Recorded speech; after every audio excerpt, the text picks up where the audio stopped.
Hello cookies, it's Siri. I am back and so happy to see you.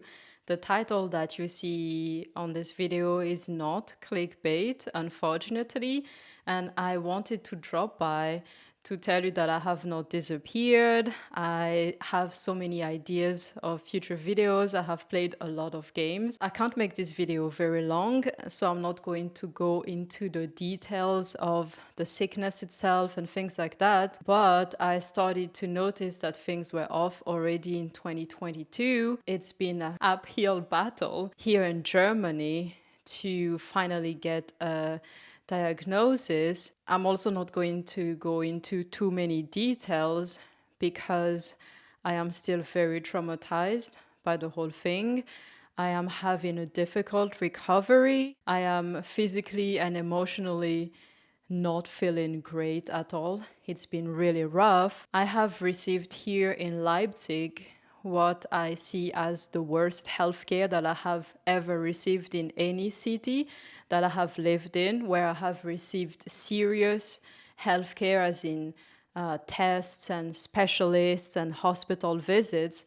I have done that in Antananarivo, in Madagascar, in Singapore, in Stockholm, Sweden, in Gävle, which is also in Sweden, in Gozo, which is in Malta, and then in Malta, as in the mainland island Malta, in Berlin, and then here in Leipzig. The healthcare that I have received here in Leipzig for me has been the worst, the most painful, the most traumatic. I am trying to process the whole thing, and I don't know when and how I will be able to process the whole thing. And already finding a specialist, I had to go get checked multiple times because I knew that the specialist that I first saw did not take me seriously. Many doctors that I have met here have just dismissed a lot of things that I had, even a dermatologist. Okay, my pre-cancer is not linked to skin issues, but I've been a few times to the same dermatologist, and every time he dismisses everything and he just says,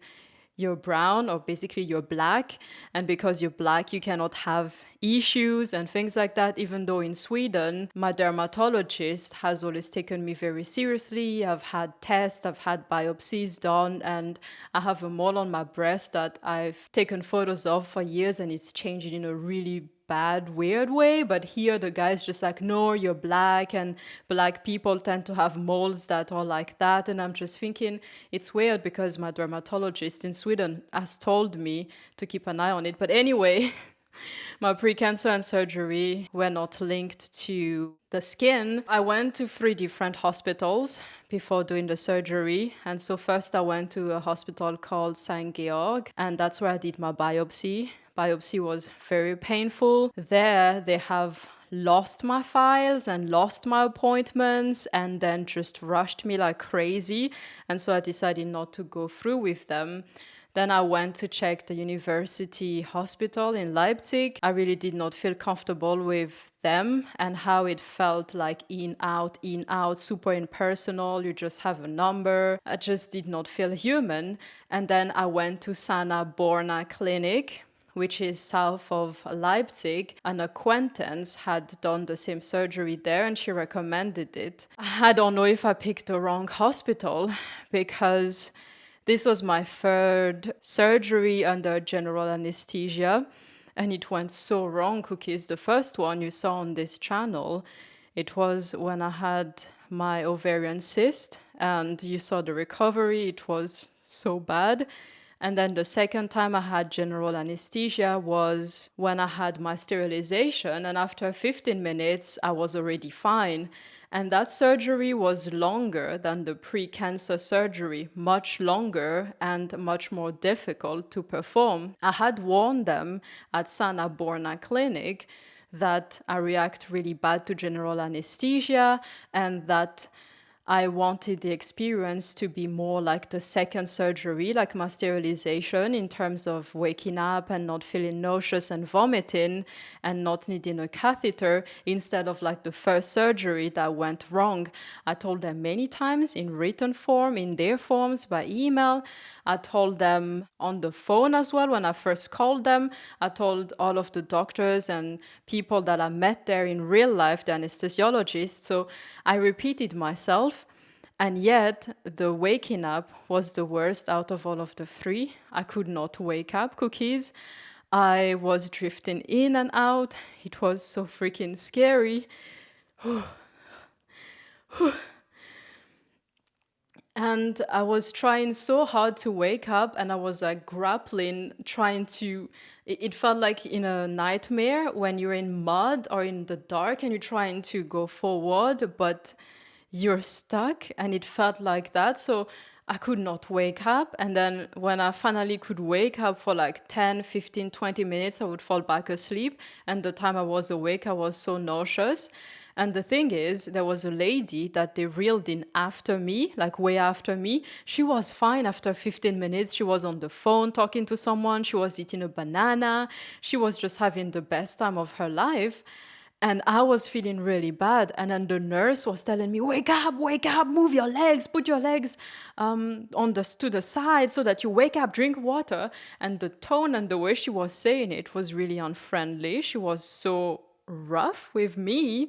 And of course, she did not speak any word of English. And I will make a separate video about that. But let's just say that if you're thinking about moving to Germany, I've had healthcare issues in Berlin as well, where I had to go to 3 different hospitals and an ambulance ride.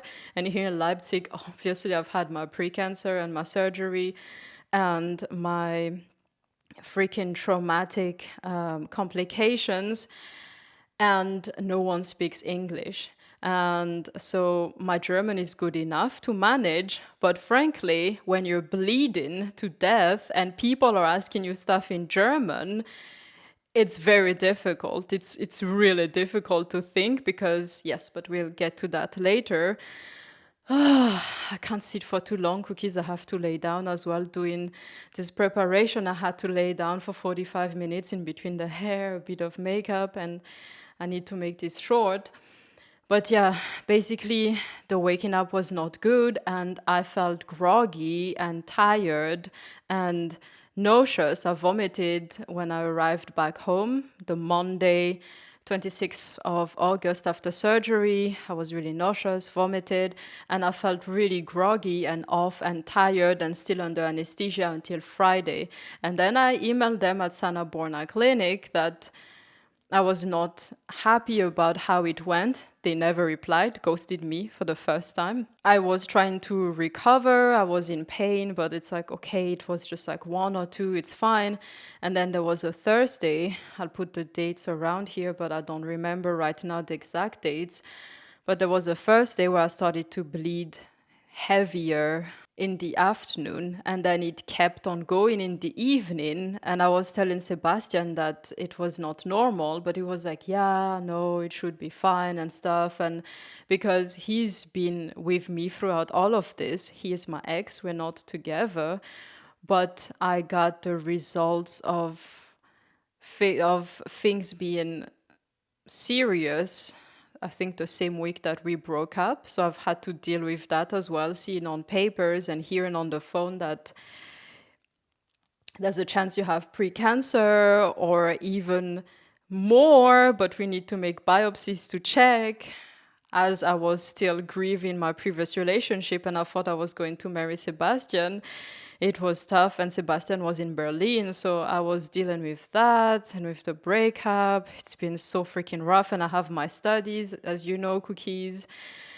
It's been a lot of struggle. It's just been so freaking difficult for the past months. It's just, And so basically, I started to bleed, and then Sebastian was like, oh, no, it's okay. But he's also been tired of going with me to different appointments, specialists, hospitals, left and right. He asked his mom to drive us to Sana Borna Clinic for my surgery, and she was just so freaking lovely. I really appreciate that. And so I understand that Sebastian was just like, he really did not want to deal with it anymore. So I did not want to upset him or bother him because I also feel like I've been such a damn burden because I cannot walk my dog, I cannot lift things. I've just been so sick. So I was just like, never mind. And to be fair, I did ask ChatGPT. And ChatGPT is not a doctor, okay? It is not a doctor. You should not get medical advice from ChatGPT. But ChatGPT told me through seeing the photos of how much I was bleeding that I was sending him, he was like, yes, girl, this is serious. You should probably go to the emergencies. And so I ignored ChatGPT because I thought, you know what? ChatGPT will always say, just go to the doctors because that's what's expected. The same way as if you have someone here on YouTube who is telling you about their experience, like I am doing, we always tell you we're not doctors. This is just my experience, which is true. I'm not a doctor. This is just my experience. If you have any concerns about health stuff, just go to a healthcare provider, your doctor, or something like that. But then I decided to wait, and that was a mistake. And so I went to bed. I was thinking, I'm bleeding and I'm not feeling that great, but whatever. And so I woke up at around 1 a.m. and I was feeling really, really lousy, like weak and weird. And I went to pee. And once I stood up from the toilet, I could not stand up. Like I walked a few steps and then I just fell between the bedroom and the bathroom.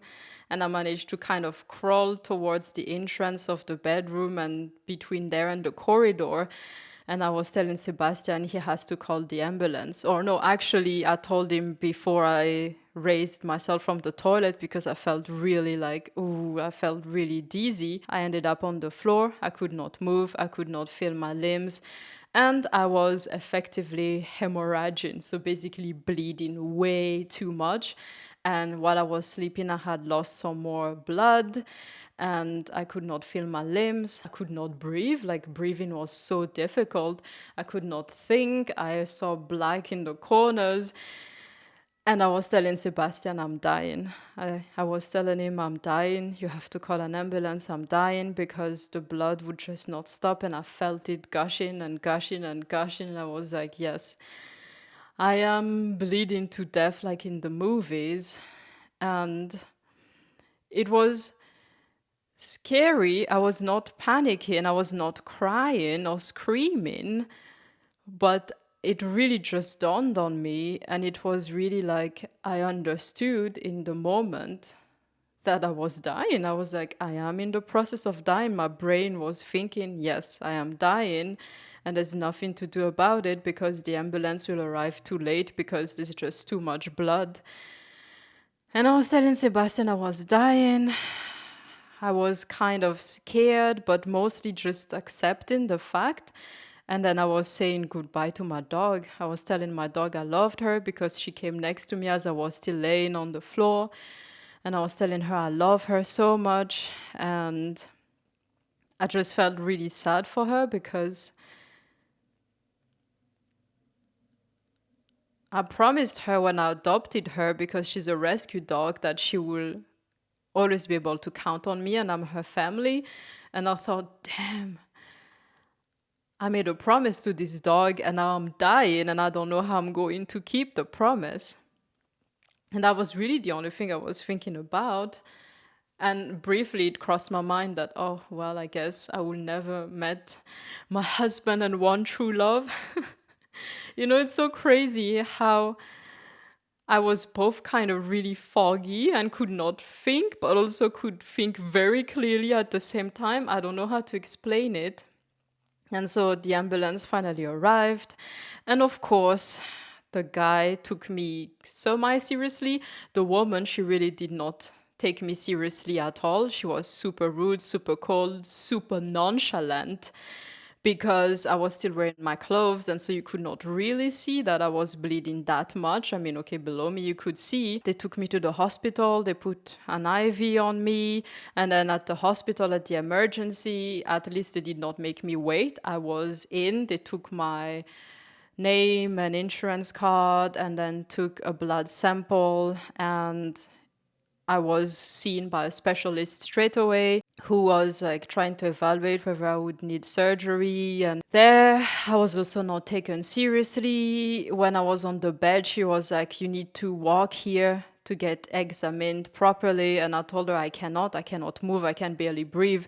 If I take 2 steps now, I will not be able to breathe because I cannot breathe. I'm losing blood, I cannot breathe. She did not take me seriously until she started to examine, and then her tools were filled up with blood straight away. The bed was filled with blood, the examination area was filled with blood, and then the blood results came back, and I had lost a big amount of blood. And finally, people started to take me seriously, but the process was super long. I'm not going to go into details, but that was St. Georg, where the ambulance people took me.